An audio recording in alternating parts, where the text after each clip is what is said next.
পুরান ঢাকার ইসলামবাগ, গলির পর গলি, দালানের ছায়ায় জমে ওঠা ছায়া ব্যবসা আর গোষ্ঠীকেন্দ্রিক আধিপত্যের লড়াই। এই এলাকার ব্যবসায়ী সোহাগকে হত্যা করা হয়। প্রাথমিকভাবে একে রাজনৈতিক প্রতিপক্ষের আক্রমণ মনে হলেও ধীরে ধীরে উন্মোচিত হয় স্থানীয় একটি ভয়ঙ্কর অপরাধ চক্রের আসল রূপ, যারা হাসপাতাল থেকে ফুটপাত, অ্যাম্বুলেন্স, পানি, এমনকি চোরাই বিদ্যুতের তারের কারবারেও একচেটিয়া নিয়ন্ত্রণ প্রতিষ্ঠা করেছিল।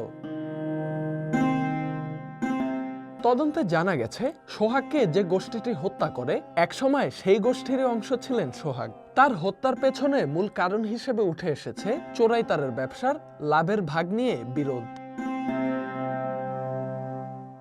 একসময় স্থানীয় প্রভাবশালী ভাঙারি ব্যবসায়ী আওয়ামী লীগ নেতা কামরুজ্জামান পলাশের অধীনে কাজ করতেন সোহাগ। এরপর থেকে তিনি চোরাই তারের ব্যবসায় ঢুকে পড়েন। তার ঘনিষ্ঠতা বাড়ে মহিন এবং অপু দাসের সঙ্গে, যারা এলাকার অপরাধ জগতের পরিচিত নাম।